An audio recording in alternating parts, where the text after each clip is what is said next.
At that dinner, my sister smiled and said she'd be moving into my house. Too bad it wasn't mine anymore. I remember the moment, like a slap across the face. The crystal chandelier above us shimmered in a way that made everything feel staged, almost theatrical.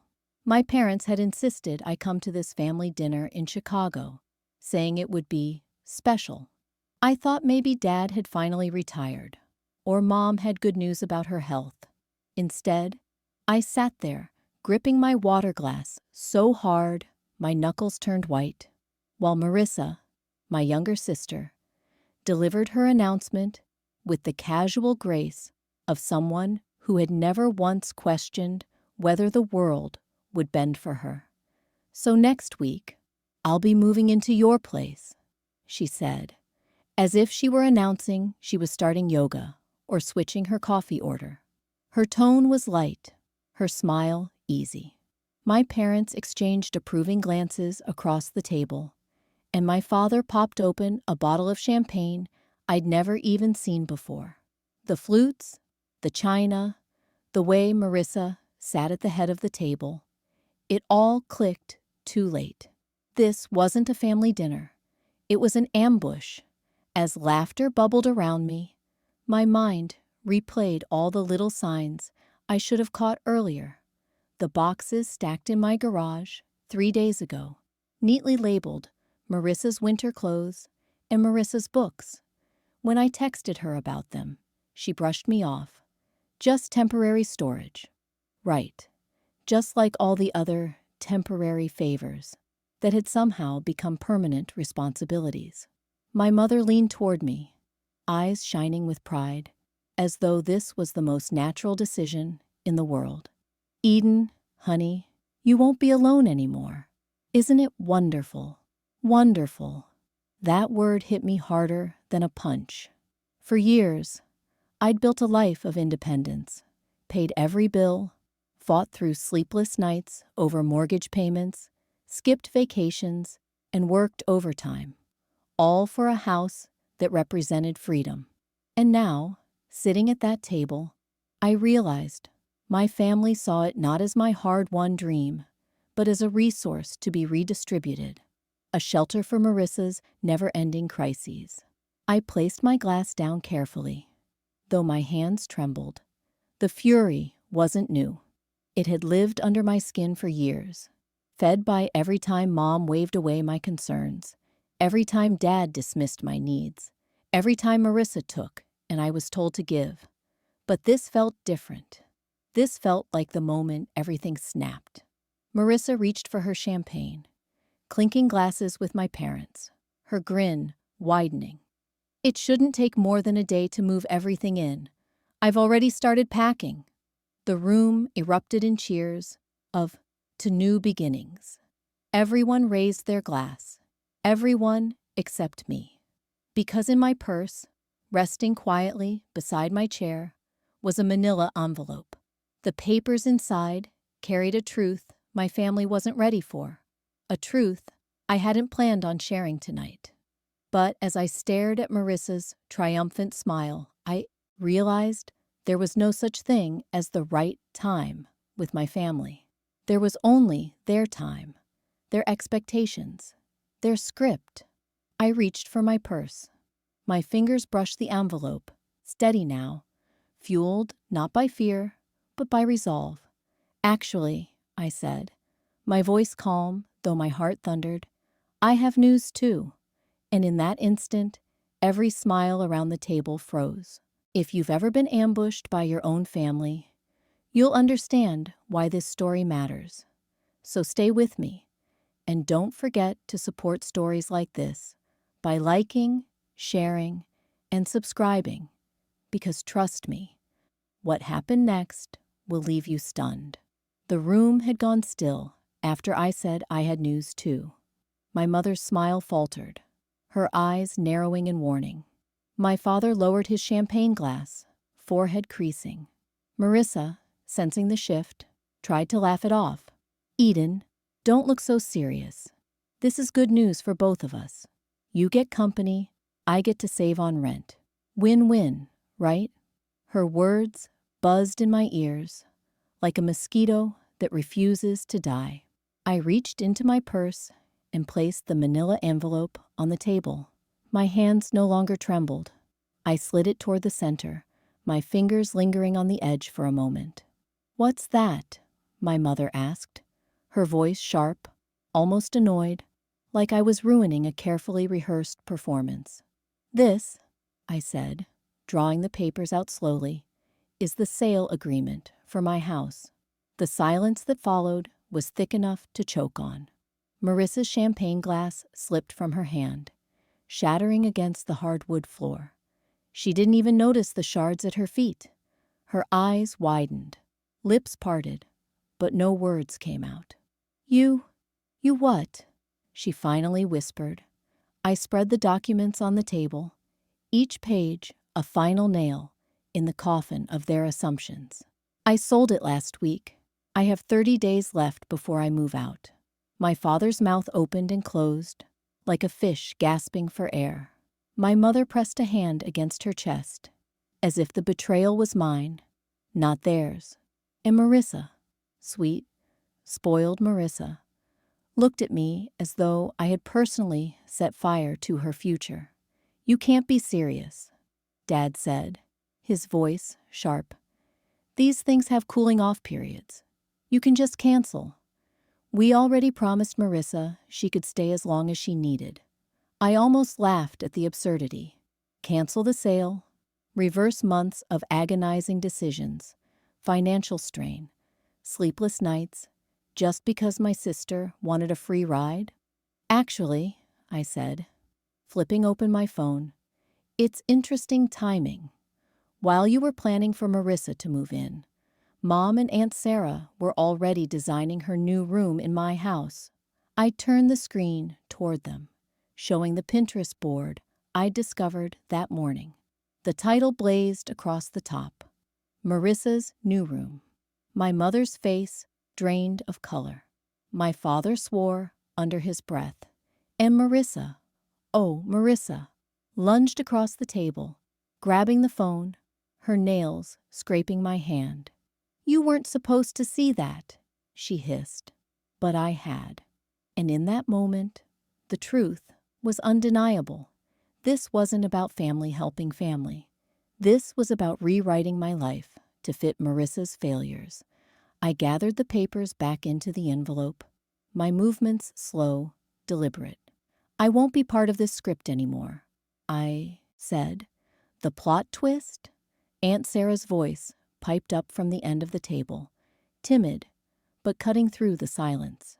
"We were planning to move most of Marissa's things next Tuesday, while you were at work.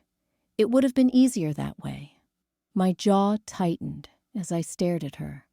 They hadn't just plotted behind my back. They'd scheduled the takeover of my house without even bothering to ask me. And for the first time in my life, I realized this wasn't just betrayal. It was war. By the next morning, the phone calls started. First, it was Aunt Sarah. Her voice on the voicemail was sweet as syrup, but laced with accusation. "Eden, I just heard. How could you sell your house just to keep Marissa out? That's cruel, honey. Really cruel. Cruel." That word hit me like a slap. By lunchtime, I had 3 more messages. All the same tone, all the same script. My cousin Jennifer's voice cracked as she said she was ashamed of me. My Uncle Robert sighed deeply into the phone before telling me, "Family helps family, Eden. What's wrong with you?" Everywhere I turned, it seemed my sister's story had already spread like wildfire. I made the mistake of opening Facebook during my break. The very first post stopped me cold. There was Marissa, posing with puffy red eyes, tissues scattered artfully across her lap. The caption read, "The hardest part of life is learning who has your back when times get tough." I never thought my own sister would abandon me. The comments poured in like gasoline on fire. "You deserve better, Marissa. How could your sister do this to you? Even people I hadn't spoken to in years chimed in, their words slicing at me with every scroll. And then I saw it, my mother's comment beneath the photo. "We're here for you, sweetheart. Always." I gripped my phone so hard, my knuckles whitened. Always there for Marissa. Always against me. That evening, as I tried to focus on chopping carrots for dinner, the buzzing continued. More calls, more messages. Even Lisa from work leaned across my desk, whispering, "I ran into your sister this morning. She said you sold your house, and she's basically homeless. My church has a housing program, if you want me to connect you." I nearly dropped my knife. My own colleagues, my professional circle, Marissa had invaded everything. And then came the moment that made my stomach turn. A friend tagged me in a post. Against every shred of self-preservation, I clicked. It was a GoFundMe campaign. The title screamed in bold letters, "Help Marissa find a home." My sister had turned me into a villain on the internet. Her story was dripping with melodrama. My sister sold her house suddenly, leaving me with nowhere to go.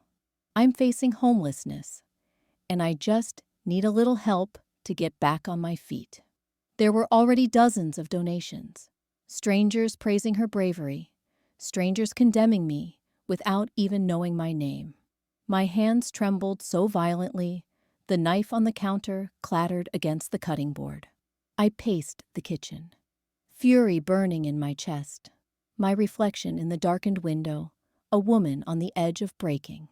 I opened a folder on my laptop and began to build my fortress. Screenshots of the fundraiser, copies of every venomous comment, voicemail recordings from relatives. Each piece of evidence, a brick in the wall, I would someday slam down in front of them all. But the final blow didn't come from Facebook. The next morning, my boss called me into his office. He closed the door gently, as if preparing for a funeral. His laptop sat open on the desk. He turned the screen toward me. "Eden," he said carefully, "I came across something online. I think we should talk about this." On the screen was Marissa's GoFundMe page. And in that instant, I realized my sister hadn't just dragged my name through the mud.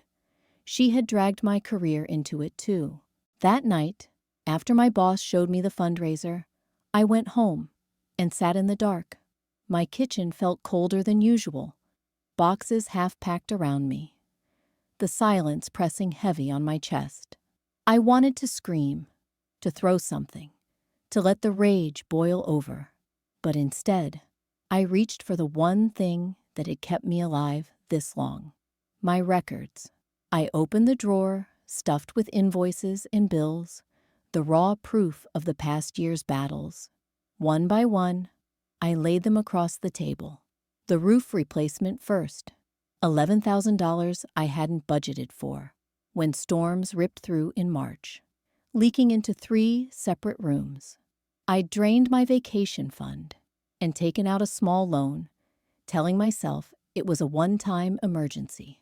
Then, the waterline repair, $8,200, a hidden break that turned my yard into a swamp overnight.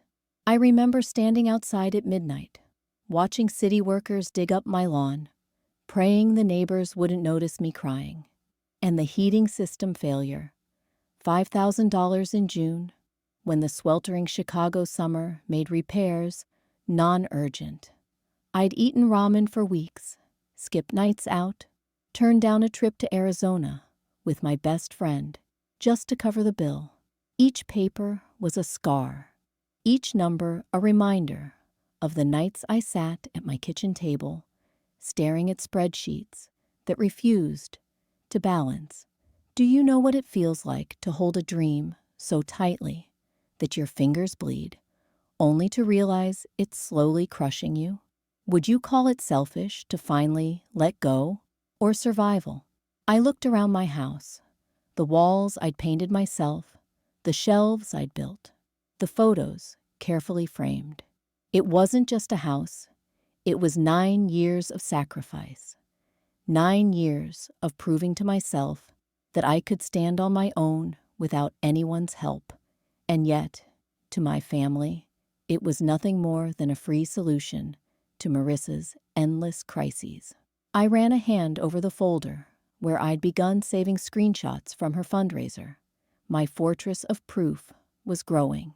Bills, invoices, voicemails, Facebook posts, a paper shield against their narrative. For the first time, I felt a small ember of power in my chest. Maybe, just maybe, I could turn this around. But then came the discovery that twisted the knife even deeper. While clearing old files from my laptop, I found a forwarded email chain between my mother and Aunt Sarah. It was dated 2 months before the dinner. The subject line read, "Marissa's transition plan." I opened it, and my stomach dropped. The messages were meticulous. They discussed which of Marissa's furniture pieces would fit best in Eden's living room. They debated paint colors for the guest bedroom. One line from my mother burned itself into my brain. "Eden is too stubborn to see how lonely she is. This will be perfect for her. Perfect for me."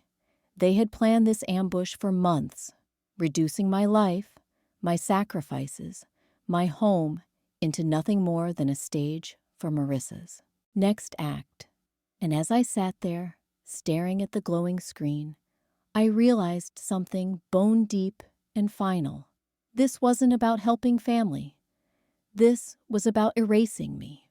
The knock came on Saturday afternoon, sharp and insistent, like they were pounding out a verdict. Through the front window, I spotted the Buick in the driveway, Marissa's little red car behind it. No text, no call, just arrival, because in my family, boundaries never required permission. I opened the door and they filed in, solemn as if attending a funeral.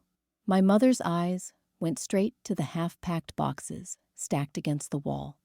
"Eden," she said, her voice already trembling, "you're really going through with this madness." I taped up a box of dishes without looking at her. "The closing is in 3 weeks. My father stepped forward, his voice booming the way it always did when he wanted control. "You can't do this to your sister. She needs you." There it was, again. Need. The endless mantra of my life. Marissa needs. Eden provides. I wrapped another plate in newspaper, the crinkle of paper louder than his demands. My mother's tone sharpened. "You've always been selfish, but this is beyond comprehension. Your sister is struggling. She needs family." I set the plate down carefully, my hands steady. Did anyone ever ask what I need? The question hung in the air like smoke.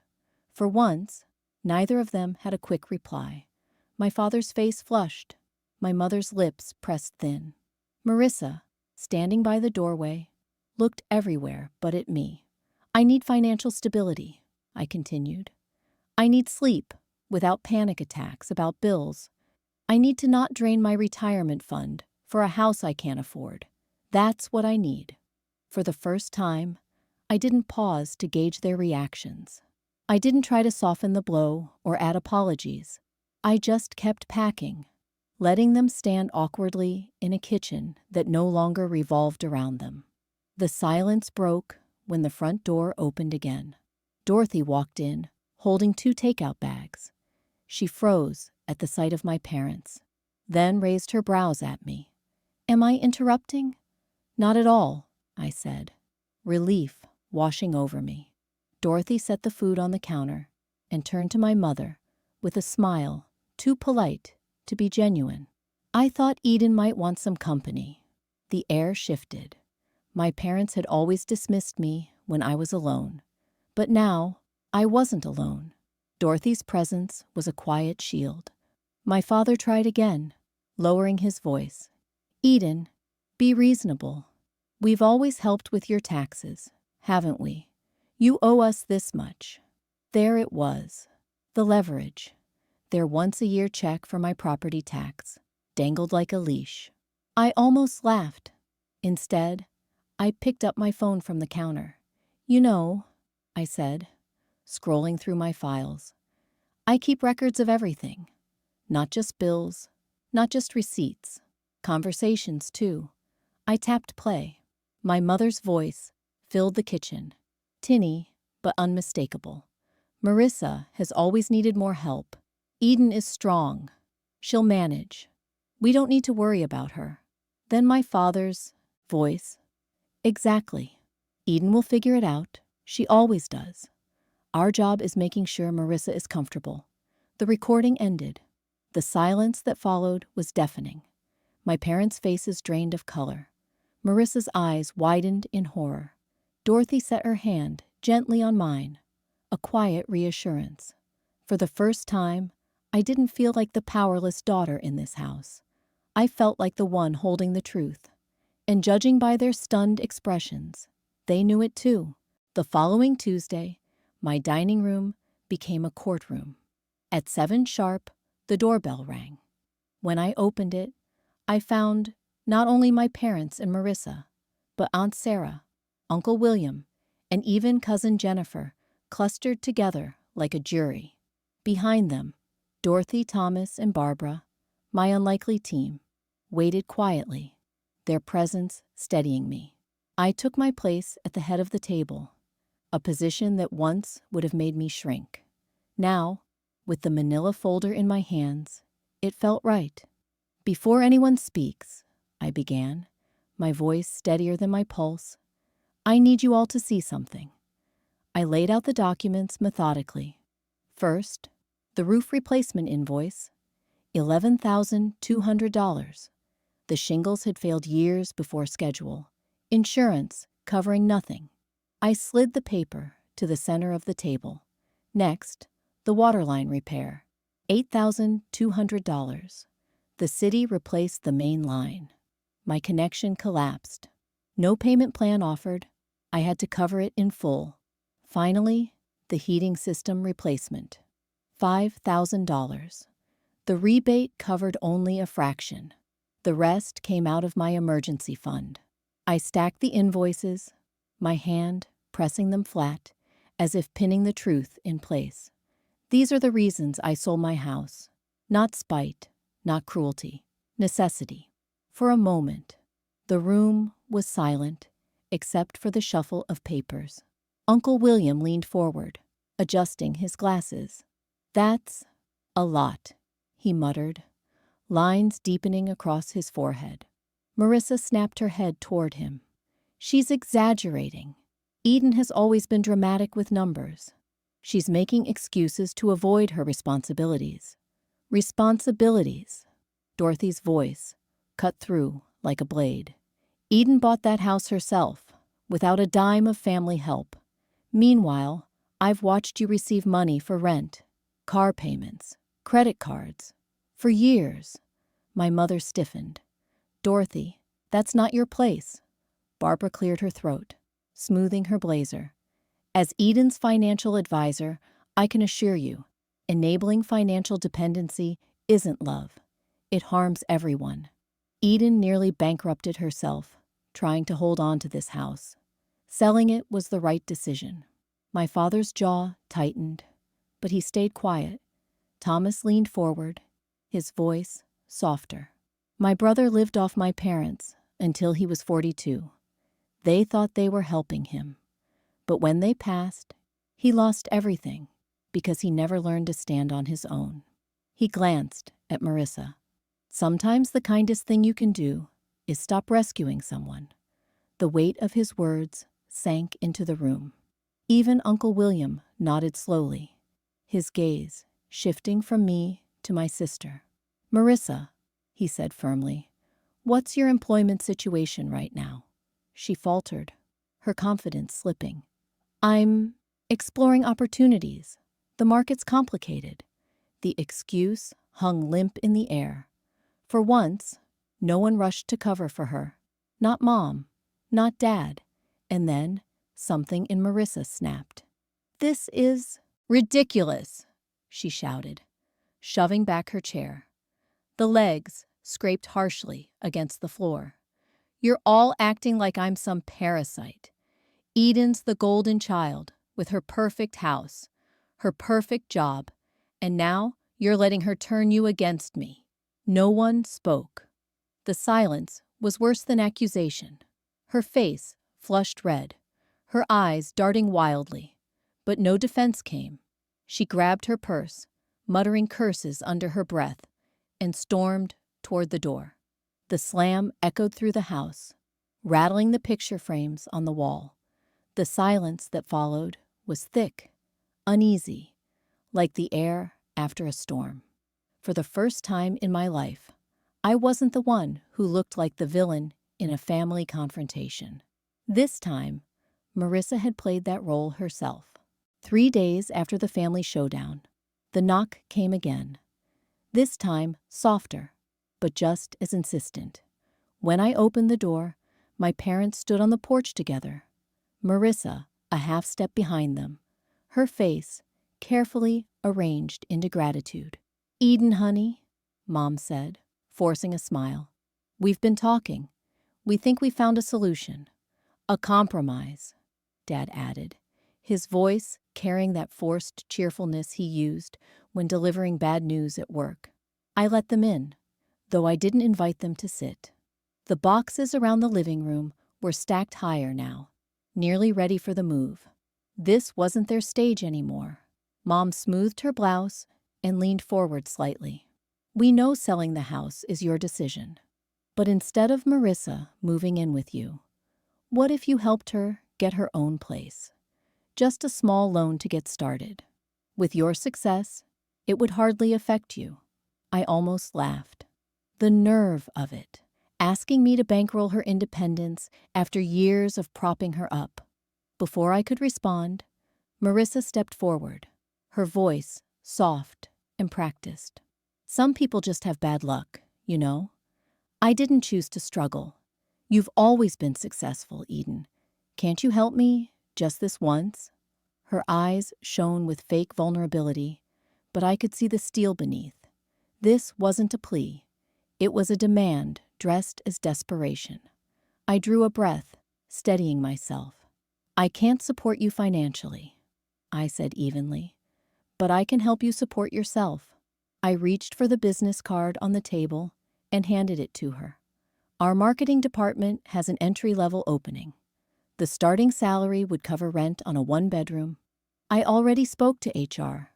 They'll interview you." Marissa stared at the card, her face flickering with surprise, before tightening into a scowl. "I don't need your charity job."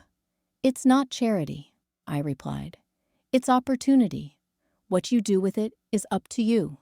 The silence was brittle, sharp edges pressing into all of us. My father shifted, his face hardening.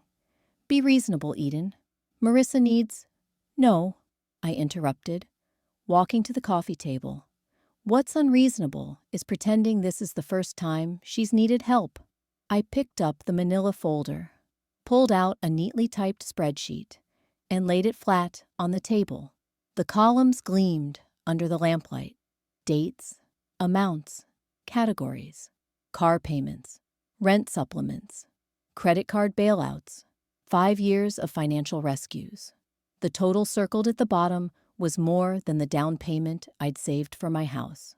My mother gasped, covering her mouth.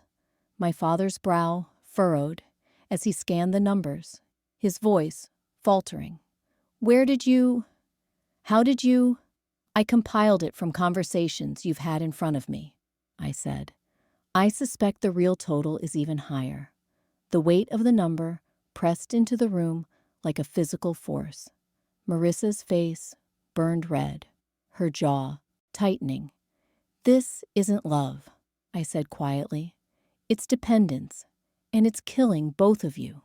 The words hung heavy in the air. For the first time, my father didn't have a retort. My mother's eyes brimmed with tears, not the weaponized ones she wielded before, but something closer to recognition.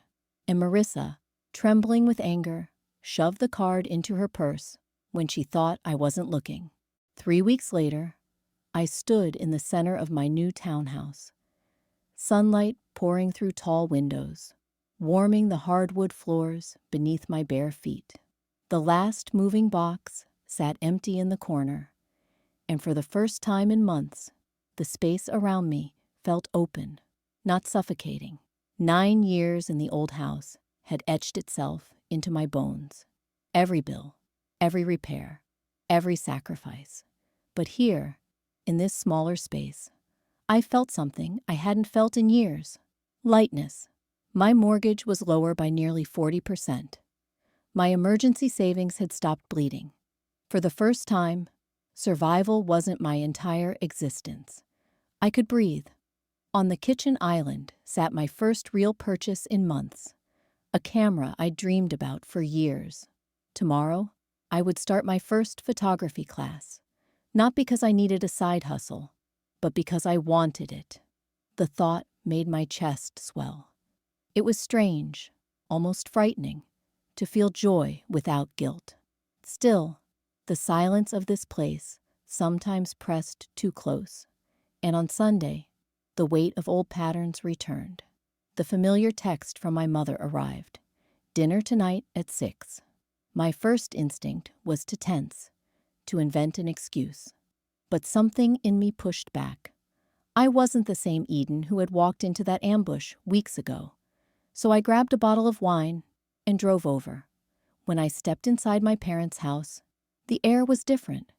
Dad hugged me first. Not perfunctory, but firm, almost sincere. "Eden," he said, "come see what your sister brought." In the dining room, Marissa was arranging flowers in a simple vase. She looked up, and for once, her smile didn't feel rehearsed. "They gave me my first business cards today," she said, pulling one from her purse. "Assistant marketing coordinator." She laughed. "It sounds fancy for someone mostly making coffee runs, but I'm learning." She handed me the card proudly, without the defensive edge that used to coat her every word. I blinked, not sure what to do with this version of her. Earnest, almost fragile. Then my mother appeared with a casserole, setting it in the center of the table without fuss. "Marissa," she said, "tell us more about that social media project you mentioned." And then she turned to me, smiling softly. "And Eden, how was your photography class?" For a moment, I just sat there, stunned. My parents weren't piling attention on Marissa at my expense. They were actually balancing the conversation, asking me questions as though my voice mattered. The shift was subtle, but monumental. The next week, laughter filled my own loft. Around my coffee table sat Dorothy, Thomas, Barbara, and Uncle William, my chosen family, raising glasses in a toast. "To homes that shelter us and boundaries that protect us," Dorothy said. She handed me a frame with 2 photos, me clutching the keys to my first house 9 years ago, and me holding the keys to this townhouse now. "2 brave beginnings," she whispered. "2 very different women," I replied, recognizing the truth. And then, a week later, Marissa sat across from me at my kitchen table, spreadsheets and calculator apps scattered between us. Her brow furrowed, her fingers tapping nervously. "So, if I put away 15% of each paycheck, I could have first and last month's rent by January, right?" I nodded. For the first time, her eyes held determination instead of expectation. On the sofa behind us, my parents watched silently, their faces a mix of pride and regret. My mother whispered, "We should have done this years ago. We thought we were helping, but we were hurting both of you." My father only nodded, the weight of decades of enabling heavy in his silence. In that moment, I saw the fine line I had wrestled with my whole life, the difference between helping and enabling, between sacrifice and survival. So here's the question I leave with you. When family always takes and never gives, is standing your ground selfish? Or is it the only way to finally live? Because the truth is, setting boundaries doesn't mean shutting out love. It means protecting it. Love is not endless sacrifice.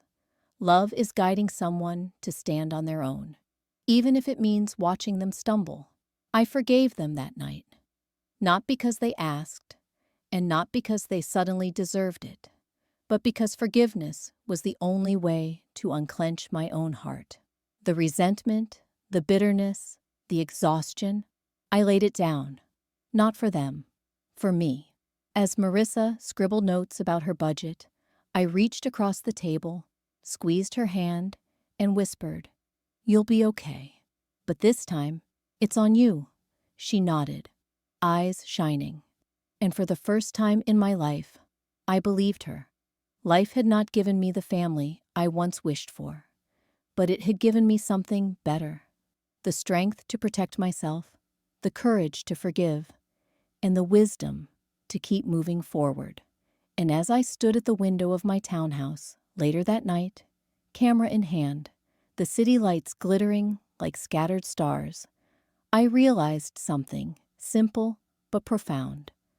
The best revenge isn't proving them wrong. The best revenge is building a life so beautiful that forgiveness becomes the final word.